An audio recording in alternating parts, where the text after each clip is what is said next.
Naomi Osaka stopped dead in her tracks watching Eala do something no tennis player has ever done before. Picture this. Naomi Osaka, four-time Grand Slam champion, one of the most globally recognized athletes on the planet, a woman who has stood in the eye of every imaginable storm professional tennis can throw at a person, suddenly stops walking. Mid-stride, completely frozen. Not because of a stunning rally, not because of a championship point, because of something she saw happening on the other side of a court that she genuinely could not wrap her head around. And when a player of Naomi Osaka's experience looks at something and cannot find the words, you know what you're witnessing isn't ordinary. You know you're watching something that belongs in a different category entirely. What unfolded at the Porsche Arena in Stuttgart, Germany in April 2026 was one of those moments. The kind that doesn't fit neatly into a sports highlight reel because it wasn't really about the sport at all. It was about something more raw, more human, and more powerful than anything a scoreboard can contain. And at the center of it was a 20-year-old girl from Manila who had just lost, and chose, in that moment of defeat, to do something that left an entire tennis venue breathless. Let's set the scene properly, because this story deserves the full context. The Porsche Tennis Grand Prix in Stuttgart is a prestigious WTA 500 event, one of the most watched tournaments on the European clay swing. Rappler, it draws champions, legends, and elite competitors from across the globe. It is polished, structured, and very, very German in its orderly precision. Or at least, it normally is. Because in April 2026, Stuttgart got a visitor it had never quite experienced before. An estimated 55,000 Filipino fans descended on the city. They came from Frankfurt and Munich, from across Europe, from overnight trains and budget flights and long journeys that took serious planning and serious commitment. Hotels filled up. Streets outside the arena turned into rivers of blue, red, and yellow. Restaurants buzzed with Tagalog and the unmistakable sound of a community that had traveled not just for a tennis match, but for something they felt in their bones. World number 45 Eala was making her debut at the Porsche Tennis Grand Prix, WTA, and Stuttgart had transformed itself in her honor without anyone officially declaring it. The city felt different. The energy inside the Porsche Arena felt different. And none of that was about rankings or draw brackets or clay court statistics. It was about identity. It was about representation. It was about a young woman from a country of over 150 million people who had given her diaspora something they had never had before in professional tennis, a reason to show up. In the round of 32, Eala faced Canada's Leylah Fernandez, and Fernandez surged to a commanding 5-0 lead in the opening set before Eala managed to get on the board. GMA News Online. Fernandez won 20 of the first 26 points while repeatedly targeting Eala's backhand side and finishing points with aggressive forehand patterns. Eala struggled to hold serve early, never finding consistent length. Just women's sports. The result was a 6-1, 6-4 defeat, Eala's third consecutive first-round loss on clay. Golf News. On paper, another difficult day. Another early exit in a clay swing that had been consistently challenging. The script was supposed to end there. Player loses. Player leaves. The spotlight moves on to the next match. Eala didn't follow the script. Instead of retreating down the tunnel, instead of doing what virtually every professional athlete does after a tough loss, which is to get off the court as fast as humanly possible, process the defeat in private, and protect whatever emotional reserves remain, she turned toward the crowd. One autograph, then another, then 10 more. And then it just kept going, and going, and going. What followed was something that veterans inside the tennis world said they had genuinely never witnessed before. For nearly an hour after losing, Eala stood at the courtside barrier and gave herself completely to the people who had come so far to see her. She signed caps, shirts, flags, and posters. One fan handed her an Olympic medal they had carried all the way from the Philippines. She paused, looked at it, smiled, and signed it too. She posed for photograph after photograph without a single glance at a phone or clock. She hugged children who looked like they were experiencing a moment they would describe to their grandchildren someday. She listened, really listened, to overseas Filipino workers who had saved for months, sometimes years, just to be in that building for a few hours. There was no performance in it, no PR calculation, no manager pulling her toward the exit. Just a 20-year-old choosing, freely and fully, to be present in a moment that most athletes would have used as a reason to dissipate. And that's when Naomi Osaka stopped walking. From a distance, she watched it unfold. The cameras caught her expression changing in real time. Surprise first, then something that looked like admiration, then something quieter and more personal. Because Osaka didn't just observe that scene as a bystander. She observed it as someone who understands, at an almost cellular level, how difficult that choice actually is.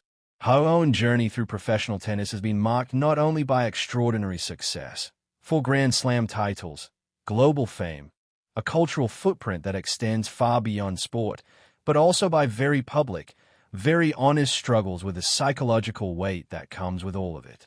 In 2021, she stepped away from the sport entirely to protect her mental health, and the conversation she sparked changed the way athletes at every level spoke about pressure, expectation, and the cost of constant visibility. She knows what it feels like to lose a match and want to dissipate. She has said so herself, plainly and without apology. So when she stood there watching Eala do the exact opposite of disappearing, watching her lean into that crowd rather than pull away from it, something clicked. "I've never seen anything like this," she reportedly said, still watching the scene unfold. And when she finally addressed it, her words carried the full weight of someone speaking from experience rather than observation. "I've been in that position," she said. "Lost matches where all you want to do is leave. To not talk. To not see anyone." She paused. Seeing her handle it with so much grace, it was inspiring. It reminded me why I play. That line, that specific line from Naomi Osaka, that's the one that went everywhere. Within hours, the clip spread across every platform. Replayed, slowed down, studied frame by frame. One clip showed Osaka standing near the player's entrance, hand resting over her heart, eyes locked on the scene at the barrier. Another caught her turning to someone on her team, shaking her head slightly, in the way people do when they see something they cannot quite believe is real. The comments poured in from every corner of the internet. Tennis fans, sports fans, people who had never watched a single WTA match in their lives, all reacting to the same thing. Not the loss, the response to it. This is why I love Alex. Win or lose, she never forgets her fans. Naomi's face says it all. Even the champion's eye in awe. This is what sport is supposed to look like. And the reason it resonated that deeply, the reason it spread that far and that fast, is because what happened in Stuttgart wasn't a one-off moment of generosity. It was the visible surface of something that has been building since Eala first announced herself to the world at the 2025 Miami Open. Since that tournament, where she walked in ranked 137th as a wild card and walked out having defeated 3 Grand Slam champions including world number 2 Iga Swiatek, her matches haven't just been matches. They become gathering points, events, pilgrimages. From Auckland to Stuttgart, Filipino fans have shown up in numbers that consistently stun tournament organizers and fellow players alike. One Sports, Eala herself has said it clearly. If there's one thing I learned in 2025, it's that home is the people and not the place. Mexico, and in Stuttgart, that philosophy was on full display in the most dramatic possible way. To understand why tens of thousands of people travel across continents to watch a tennis match, why a community mobilizes with the kind of collective intensity usually reserved for national championships, you have to understand what Eala means to the Filipino diaspora. The Philippines has over 115 million people, with millions more scattered across the globe. Nurses in Dubai, engineers in California, caregivers in Canada, teachers in Qatar. A global community defined by sacrifice, by distance, by the particular kind of homesickness that comes from loving a country you had to leave. And for decades, the community didn't have a central figure in tennis. Not one of their own standing on the elite stages of the WTA, belonging there, competing there, winning there. Eala changed that. Not gently, not tentatively, but explosively and undeniably. And for the Filipino diaspora, she doesn't just represent herself.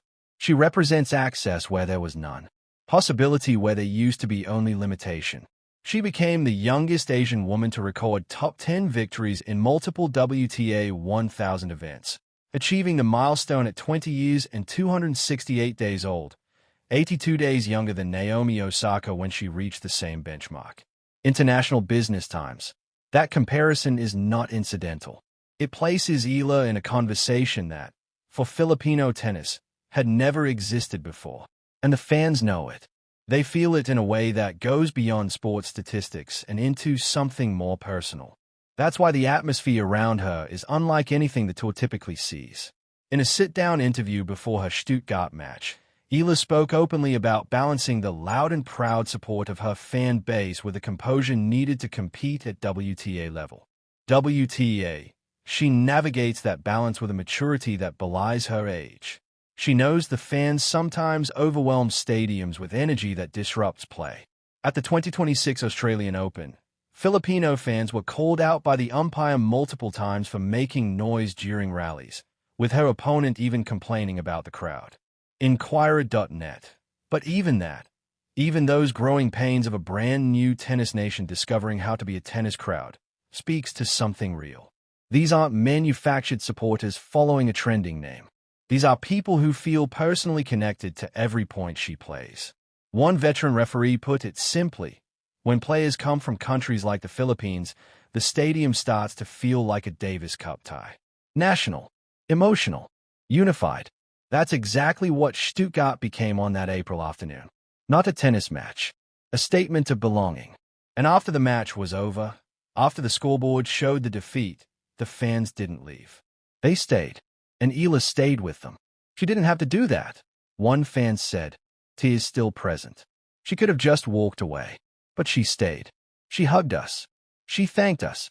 That's why we love her.